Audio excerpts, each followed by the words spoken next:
Oke, selamat pagi Selamat pagi. kepada seluruh pemirsa. Hari ini kita akan ngobrol-ngobrol bersama tokoh sosial budaya Malang Raya. Nama lengkapnya Mas Bambang. Mas Bambang Gatot Wahyudi, penggiat budaya dan sosial. Selamat pagi. Selamat pagi Mas Yudi. Selamat pagi teman-teman. Apa kabar ini Mas? Baik-baik. Lama ya kita nggak ketemu. Hari ini kita ngobrol. Ya, ngobrol. Santai. Iya, santai ya. Kopi ini disebut. Gini Mas Bambang, ya ada satu yang sedang ramai dibicarakan publik tentang kontroversinya Saudara Abah Anton untuk maju di Pilwali 2024-2029. Saya mau tanya tentang perspektif atau pandangan jenengan tentang kontroversi ini menurut pandangan penggiat sosial budaya, bagaimana Mas di masyarakat berpendapat kontroversi. Sebetulnya ini tujuan saya agar ada sedikit pendidikan politik maupun sosial budaya di Kota Malang. Karena Pak Anton ini memang didorong oleh teman-teman ini untuk maju. Sehingga podcast ini harus saya adakan agar ya maaf aja, konstelasi politik yang begitu padat ini ya biaya kan besar. Saya menurut pendapat Mas Bambang sebagai penggiat sosial budaya ini bagaimana tanggapan? Oke, terima kasih Mas Yogi. Jadi satu hal yang kita awali dulu kan begini. Pilkada ini tujuannya apa sih? Proses demokrasi di konteks pilkada itu kualitasnya kayak apa sih? Nah, dua hal itu akhirnya menjadi cara bijak kita untuk menilai siapapun yang akan tampil. Nah, jadi sebenarnya dua pertanyaan yang saya arahkan kepada rakyat maupun partai politik. Pada partai politik, pertanyaan saya adalah, sudahkah partai politik ini punya kontribusi terhadap proses perbaikan demokrasi? Nah, pada rakyat, pertanyaan saya adalah, apakah dalam konteks demokrasi khususnya terkait dengan pilkada benar-benar itu menggunakan kedaulatannya atau tidak? Nah, itu. Kalau itu yang menjadi satu pijakan cara pandang kita, maka menjadi ironis ketika ada sosok bekas pemimpin Saudara Anton misalkan, sepanjang dia menjadi wali kota, kita tidak melihat kecerdasan, kualitas, karya dia untuk Malang. Kalau sudah itu menjadi sebuah pijakan kita, maka pertanyaan berikutnya, siapa sebenarnya yang mendorong? Benarkah kawan-kawan yang mendorong ini objektif terhadap nilai itu? Saya mengarah ke situ dulu. Nah, kemudian yang lebih konyol lagi adalah, bagi saya, Anton menjadi wali kota kemarin adalah contoh kegagalan kepemimpinan. Nah, kegagalan kepemimpinan itu salah satunya yang menjadi berita besar-besaran saat itu. Dia salah satu pejabat yang ditangkap KPK. Nah, bagi saya itu bentuk kegagalan dia, karena yang perlu diingat, wali kota itu harus punya leadership, dan di leadership itu salah satunya yang menjadi ukuran adalah keteladanan. Contoh ya. Contoh. Nah, maka dalam konteks ini Anton gagal memberikan keteladanan. Nah, lepas dia punya statement tidak mengambil uang ataupun apa, tetapi Tapi kita kan berbicara fakta. Iya. Faktanya dia ditangkap, faktanya dia ditahan, Iya. faktanya dia menjalani hukuman, Iya. gitu kan? Nah, kalau dia sekarang lagi mempolitisasi proses penangkapan itu katanya jebakan politik misalnya. Pertanyaan saya akhirnya tak lontarkan pada Anton sekarang. Kenapa pada saat itu dia tidak melakukan gugatan kepada KPK? Gitu kan? Kalau dia memang benar, maka ada ruang kesempatan dia untuk melakukan proses pembelaan secara hukum. Pertanyaannya kan, mengapa itu tidak dilakukan? Iya, benar. Jadi itu. Jadi memang gini, ini bagi saya permasalahannya pelik ya. Permasalahannya pelik. Akhirnya di Memo Hello Memo ini mengambil satu tema yang maksud saya penegakan hukum atau penegakan sosial atau budaya itu mestinya orang Malang sendiri. Jangan melibatkan orang lain. Orang Malang sendiri ini harapan saya lebih selektif. Kalaupun ya perbaikan ya nantilah. Terus gini Mas Bambang, di kota Malang ini sebetulnya kan ya kalau saya melihat pro kontra ini, akhirnya kita akan terjebak lagi kepada tokoh-tokoh yang sebenarnya potensinya luar biasa di kota. Ambil contoh mungkin ya, kalau saya pandangan saya di sosial budaya, ada Mas Bataguri, terus Mas Ir, ya, yang saya lihat konteks telah berbuat untuk kota Malang. Tapi ini Mas Bambang, bagaimana sebetulnya kemauan masyarakat Malang ini? Saya mohon nanti Mas Bambang ngasih pendidikan ya, pendidikan. Kita ambil contoh saja, mungkin Mas Bambang ngasih seharusnya karakter atau tipe orang yang bagaimana yang harusnya mimpin kota Malang ini, Mas Bambang. Oke, saya lanjutkan dulu konteksnya tentang Anton dulu. Konteks tentang Anton. Agar ini teman-teman sadar dalam melakukan proses pilihan. Jangan sampai kawan-kawan ini sesat pikirannya karena dimobilisasi. Gitu kan. Memang ini pandangan hukum. Mungkin nanti teman-teman pakar hukum lah bisa memberikan rincian dalam pelontaran analisa saya. Apakah calon yang sudah ditangkap oleh KPK itu ukurannya dari ketika dia divonis atau setelah dia menjalani? Ini beda, dua hal yang berbeda. Maka pendapat profesor siapa itu yang kemarin oleh salah satu di podcast itu menyatakan bahwa Anton tidak ada masalah itu karena diukur dari ketika divonis, bukan ketika dia menjalani. Padahal pasal 5 ayat A itu menyatakan 1-5. PKPU-nya mempunyai diancam. Jadi ancaman, bukan vonis kalau saya sih. Kalau hukum nanti review lagi ya. Saya mencoba menurunkan itu dalam konteks cara berpikir kita dalam sosial budaya. Orang yang mengakui sebuah kesalahan, maka konsekuensinya dia harus menjalani hukuman atas kesalahannya.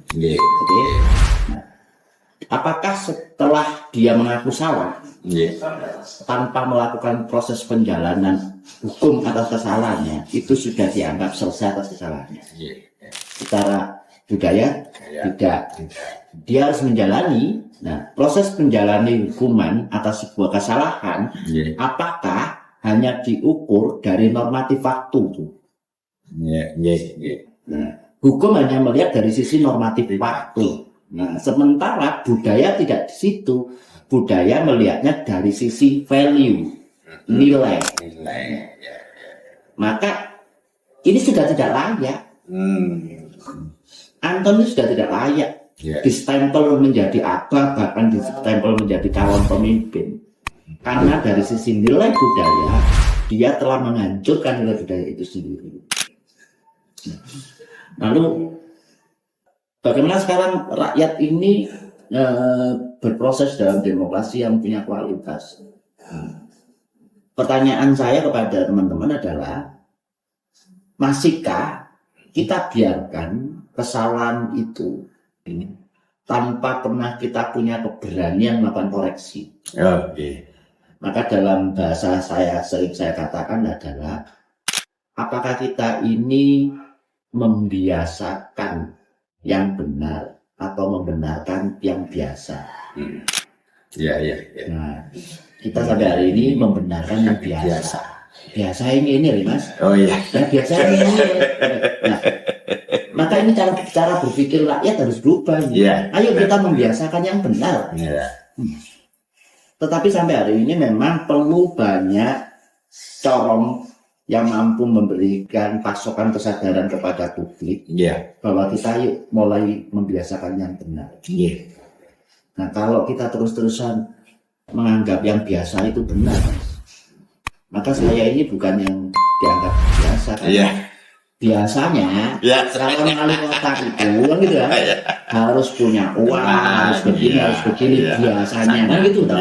Maka kelaziman itu menjadi salah satu persoalan urgensi pada konteks ruang demokrasi kita. Karena kelaziman itu bukan kebenaran. Kelaziman itu kan karena kebiasaan yang dianggap itu lazim. Jadi kita tidak boleh mengatakan kebiasaan itu menjadi pembenaran. Jadi memang gini, Mas Banda, di Kota Malang ini saya sudah banyak gejolak dari awal. Di samping itu dari segi hukum, terus dari budaya. Terus saya masuk gini, teman-teman di Malang ini mestinya harus merubah merubah kebiasaan yang menjadi kebenaran yang dianggap benar. Dianggap benar itu saya kira diubah. Makanya jejak digital kan sekarang susah menghapus adanya. Mbak Google itu luar biasa. Terus ini Mas Bambang, sosialnya, maksud saya jiwa sosial kita di masyarakat Kota Malang mestinya sekarang sudah harus membangun budayanya harus dibangun. Maaf aja kalau saya menyebut agak keras, budaya malu saya kira budaya malu itu harapan saya harus digaungkan supaya Malang ini yang katanya Malang kucek warai itu menjadi slogan yang betul-betul menjiwai masyarakat Malang. Saya juga melanjutkan lagi problem yang saya nanti rasakan kalau ini terjadi regulasi terus Banten ini lolos. Saya nggak tahu nanti KPU karena daftarnya itu nanti di bulan Agustus bulan Agustus kalau nggak salah tanggal 26, 27, 28, 29 ini meloloskan Mas. Apa Mas yang perlu dibangun agar masyarakat menyadari bahwa lolosnya ini karena apa, tidak lolosnya karena apa, bagaimana melihat dari perspektif sampean sebagai penggiat sosial budaya? Oke, yang pertama kata lolos itu ada item-itemnya yang membuat dia bisa lolos. Maka saya mungkin salah satunya yang akan terus melakukan perlawanan Mas itu. Bukan karena persoalan saya benci pada Anton, tidak. Tetapi saya cinta kepada tanah kelahiran saya. Jadi itu perlu diingat. Saya tidak benci sama Anton. Tetapi saya cinta terhadap tanah yang saya pijak, tanah yang melahirkan saya, sehingga harus muncul orang-orang yang memang penjaga gawang nilai. Itu yang pertama. Kemudian yang kedua, sebuah kota itu dibangun dengan prospek ke depan yang lebih baik. Itu catatannya cuma satu, Mas. Mampukah pemimpin itu paham tentang local wisdom? Salah satu bentuk local wisdom yang jenengan sampaikan tadi, budaya malu itu Mas, adanya pada orang-orang yang punya jiwa satria. Orang-orang yang tidak punya jiwa satria nggak punya malu. Berarti Korea, ya. Kesatrian Korea, ya, kesatrian Korea. Dan kesatria itu dimiliki oleh kita, leluhur kita, Iya. gitu loh. Maka nanti pada saatnya kita akan bongkar tentang pembelokan sejarah seorang Kenan Rock, Iya. nanti pada saatnya. Iya. Tetapi ini adalah tokoh kesatria. Iya. Nah, kalau ini boleh saya bandingkan lebih jauh lagi, misalkan, mengapa Jepang begitu kuat budaya malu itu? Karena para pejabatnya jiwa satria. Oh, Jadi kayak salah, gak lain dengan teknik keputusan hukum. iya. Dia salah ya, dia menghukum dirinya sendiri dengan cara tradisi yang mereka Harakiri, ya. harakiri. Jadi harakiri mungkin kalau di pandangan sisi yang lain dianggap itu bunuh diri, tetapi pada sisi budaya itu kesatria. Kesatria. Saya tidak menunggu persidangan apapun, saya salah menunggu persidangan. Padahal nanti wali kota itu Korea, raja ya. Iya. Nah ini kan kebalikan. Ya. Jadi saya melihat demokrasi kita kayaknya masih perlu 50 tahun ke depan deh, untuk lebih berkualitas. Karena begini, kalau saya pijak dari amanat konstitusi kita, kedaulatan ada di tangan rakyat. Iya. Berarti rakyat adalah raja di negeri ini. Iya. Tetapi faktanya Belum. rakyat hanya menjadi pelayan. Iya. Rakyat hanya sendiko dawo, rakyat hanya menjadi objek, rakyat bisa dibeli. Iya. Nah, sampai kapan ini akan selesai? Maka saya mengajak teman-teman generasi muda. Sudah waktunya kita melakukan amputasi generasi. Iya. Amputasi generasi hanya bisa dilakukan oleh orang-orang yang punya jiwa kesatria, yang punya akar ideologi yang jelas. Iya. Kalau tidak, Iya. ngeri loh mas. Kita ini sudah mau 100 tahun merdeka, mau 1 abad. Iya, satu abad. Mau 1 abad. Kalau kita bandingkan dengan negara-negara yang dulu belajar kepada kita, sekarang kita kalah jauh. Korea, Cina, Malaysia, Singapura yang dulu belajar ke kita. Cina mengirimkan mahasiswa-mahasiswanya untuk sekolah di sini, rupanya. Sekarang dibalik, kita sekarang belajar ke sana. Ya, Mas Bambang, memang saya melihat beberapa generasi. Generasi ini memang saya sendiri ngalami. Di tempat saya, memang anak muda sekarang itu improve kurang, talentanya kurang. Terus tanggung jawab sudah mulai berkurang. Saya harapkan memang dengan adanya Mas Bambang ini, harapan saya terus mengembangkan di Kota Malang. Terus ini lagi Mas Bambang, di Kota Malang ini kan saya melihat banyak sekali yang aslinya Malang itu kayak wis mulai luntur ya, bukan hilang, luntur. Tapi itu nanti bisa dibangun ya. Kemarin ini ada kegiatan ya, saya nggak, apakah ini tentang bandeng berot sembarang itu apa memang budaya nih Kota Malang atau apa, sehingga ini mempengaruhi. Aku kok muncul bandengan ya, ini lagi keren gitu. Terus saya kembali lagi, dengan situasi begini ini, saya melihat Aton ini dikerubungi, ya kaya ngono ya wis pokoke wis jalan ngamuk itu. Sebagai budayawan, ini bagus nggak sih Mas?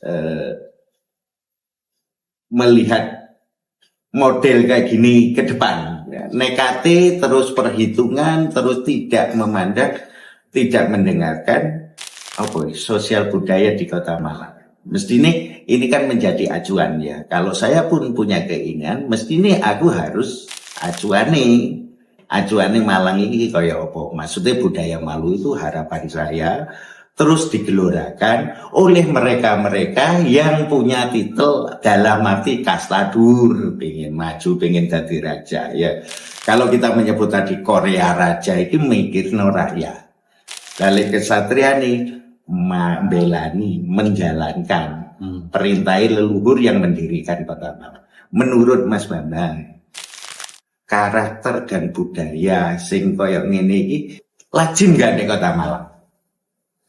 Saya itu orang paling suka melihat fenomena sosial. Mengapa sih tiba-tiba muncul diksi berot? Yang sekian tahun yang lalu diksi itu tidak ada.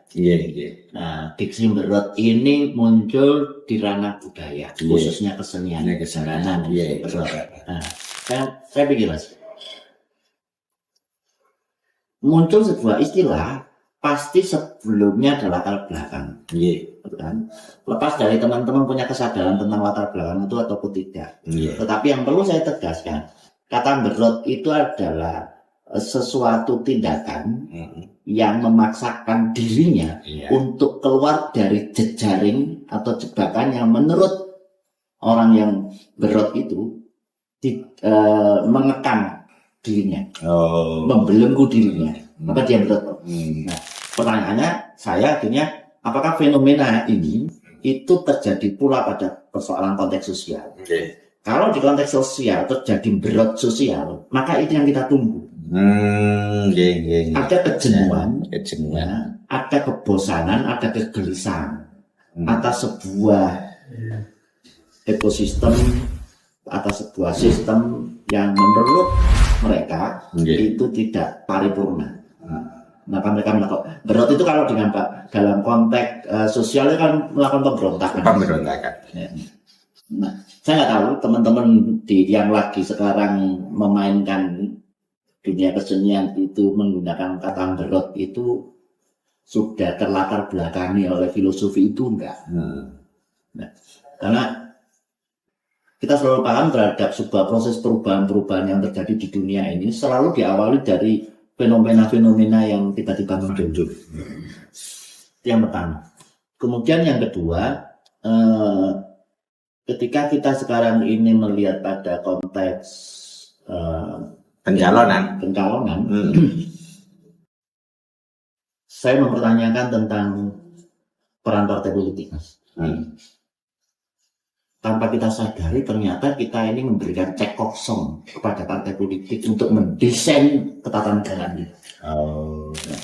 Padahal kota ini tingkat terendah loh Mas ya. Tingkat rendah. Maka pemerintahan ke depan itu seolah-olah hegemoni dari partai politik. Nah, pertanyaannya akhirnya begini, benarkah partai politik ini mewakili rakyat? Kayaknya menurut saya tidak. Masih belum. Saya anggap tidak karena apa? Dalam proses yang akan mereka lakukan mulai pendaftaran, penjaringan, bla bla bla itu, tidak ada satu pun tahapan proses yang melibatkan rakyat. Saya sepakat itu. Sehingga bahasa saya akhirnya rakyat yang mereka klaim itu adalah rakyat yang mereka kamuflase, yang mereka samarkan dalam ruang kepentingan partai mereka, bukan rakyat yang sebenarnya. Nah, dan konyol bagi saya partai politik ternyata malah mengkotak-kotak. Ini rakyatnya PDI, ini rakyatnya PKB, ngeri sekali Mas. Bagaimana kalau ini saya kaitkan dengan dasar negara kita misalkan, akhirnya muncul sebuah pertanyaan yang juga cukup prinsip, apa itu? Kontribusi partai politik terhadap persatuan Indonesia apa bentuknya? Kenapa ini terjadi? Karena partai politik tidak selalu berani beradu gagasan. Mereka hanya beradu kekuatan massa. Maka ketika pikiran mereka partai politik sama dengan massa, maka yang dilakukan adalah eksploitasi massa dengan mobilisasi, otomatis dengan janji-janji, bla bla bla. Karena memang tidak punya gagasan. Nah, akhirnya kalau kita berdiri di sini, balik meneh, tidak punya rasa malu terhadap para pendiri negara. Pendiri negara kita Soekarno, Sahril, Tan Malaka, bla bla, itu adu gagasan Mas. Dia tidak beradu kekuatan-kekuatan massa besar-besaran. Tetapi yang menarik adalah kalau kita belajar pada beliau-beliau itu adalah mengapa sih muncul permusyawaratan pemufakatan. Jadi di sila keempat itu bahwa hikmah kebijaksanaan itu maksudnya apa sih? Aku mbak Mas Yogi diskusi. Ya. Saya harus berani mengatakan bahwa ya Mas Yogi pendapatnya sama benar. Ya. Sebaliknya begitu. Ya. Yang terjadi saat ini enggak. Aku Mas Yogi iso, aku ya iso. Maka saya hanya berpikir bagaimana saya pokoknya berbeda dengan Mas Yogi. Iya. Itu yang terjadi. Itu yang terjadi. Nah, kalau ini saya turunkan pada ruang kebudayaan kita, Mas, kita jauh. Mengapa saya ngomong jauh? Pertanyaan saya akhirnya kepada publik, kepada partai politik semuanya. Apakah momentum politik yang menurut mereka momentum politik? Pertanyaan saya adalah, kita berpikir tentang peradaban enggak? Iya ada.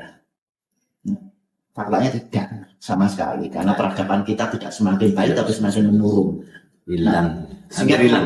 Sehingga boleh dong kalau saya punya kesimpulan bahwa politik praktis itu tidak membangun peradaban. Iya, saya sepakat itu. Nah, ini kan semestinya harus menjadi kesadaran kita bersama. Akhirnya kita mundur. Lalu fungsinya partai politik apa? Iya. Dia tidak melakukan pencerdasan publik kok. Iya, 5 tahunan itu malah ya. 5 tahun itu aja mobilisasi. Pencerdasan. Iya. Kalau kita jujur misalkan, benarkah ABCD yang kemarin terpilih itu benar-benar dipilih oleh rakyat? Iya. Kita tahu semua permainan itu. Nah, makanya kembali kepada rakyat Malang, yuk cintailah bumimu dengan cara pilihlah orang-orang yang memang benar-benar dikarepno ambek bumimu. Ojo dikarepno ambek nafsumu. Iya. Kalau ini dikarepno ambek nafsumu ya tadi pokok apa ya Mas ya? Jebolan perguruan tinggi wae Mas. Profesor Dr. Sanjaya. Iya. Pertanyaan saya ngeluh itu begini. Demokrasi kita apa semakin liberal? Iya. Siapa yang kuat siapa Iya. yang menang? Itu yang sekarang. Ini kan barbarisme Mas. Iya. Ini mengerikan gitu. Iya. Kalau ini kita biarkan terus, maka bagaimana generasi kita ke depan? Kita hanya mewarisi bahwa sing penting kuat ya. Iya. Sing penting kan duwemu akeh. Iya. Gak perlu sinau dawa-dawa. Iya, gak perlu pintar. Gak perlu pintar. Yang penting oke duit. Duit. Iya, Mas Bambang. Saya juga melihat begini Mas Bambang, di Kota Malang ini memang budaya itu mulai hilang ya. Zamannya kita cilik dhisik ya, kecil di Kota Malang ini ya mungkin layanan Ya. sembarang yang mana layanan yang kebun. Ya, memang saya melihat perkembangan di Kota Malang ini pesat ya, pesat sekali karena kita wis multikultur di Malang ini. Ini yang pertanyaan terakhir Mas Bambang, bagaimana Mas Bambang punya konsep tentang munculnya atau orang-orang yang selama ini dianggap utamanya modal ya Mas ya, saya melihat itu modal finansial, tapi modal malu, modal budaya ini sudah mulai mengurang. Sama Mas Bambang sebagai penggiat, apa Mas Bambang yang perlu sama ajak atau himbau kepada masyarakat Malang agar budaya-budaya malu, budaya-budaya apa ya, memberi ngarso suntulodo itu, harapan saya betul-betul konsep Malang bener gitu loh. Malang bener ya. Malang bener itu ya dhisik awak dhewe kalah ya isin dong. Iya toh. Salah ya isin dong. Lah saiki salah tambah mentereng iki ya. Monggo maksudnya pendapatnya jenengan supaya budaya ini terus berkembang sehingga terciptalah Malang yang parah. Iya. Jadi sekali lagi ketika saya berpijak pada slogan kuno kita yang itu ditasbihkan menjadi moto Kota Malang, Malang Bersuara itu. Malang Bersuara itu disingkat Malang Wani. Wani apa? Ana 3 perkara. Wani ngomong bener. Wani nglakoni bener. Wani jejekno sing bener. 3 hal itu yang terpenting sekarang yang kita harus tebarkan kepada masyarakat. Ya. Sehingga lepas dari siapa yang akan kita dorong, pertanyaannya kepada siapa itu, mampukah dia sudah menjalankan 3 ini? Oke. Wani ngomong bener, wani nglakoni bener, wani jejekno sing bener. Gitu. Itu. Oh, nggih. Nggih, matur nuwun. Terima kasih Mas Bambang, pemirsa semua. Itu pandangan Mas Bambang Gatot-Wahyudi sebagai pegiat sosial budaya. Harapan saya satu, semoga Malang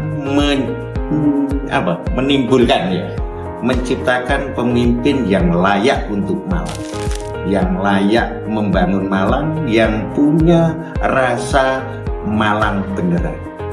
Artinya budayanya, tingkah lakunya, perbuatannya layak disebut orang Malang. Walaupun itu pendatang atau siapapun, yang penting mengabdi benar-benar untuk Malang. Oke? Selamat pagi.